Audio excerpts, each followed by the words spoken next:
Met zo'n 180 standhouders is de Vastelovensbeurs in Bonn de grootste van Europa. Alle ingrediënten voor het komend seizoen zijn te vinden. Kostuums, snoep, medailles, energiedrankjes, mutsen, een Duitse helm en nog eens mutsen.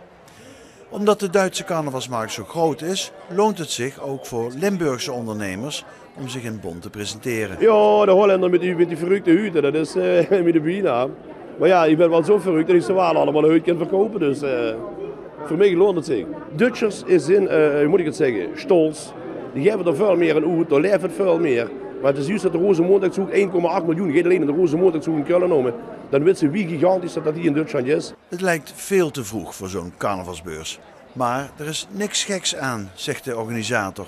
Nein, verrückt gibt es nicht. Karneval ist ganzjährig und der 11.11. rückt immer näher und die Vereine müssen halt im Vorfeld planen. Die müssen Orden herstellen, sie müssen Kostüme nähen, sie müssen ihre Veranstaltungen planen. Daher ist der Termin im Sommer genau der richtige. Wetter spielt auch mit, dazu das Außenprogramm, ein Festival für jedermann.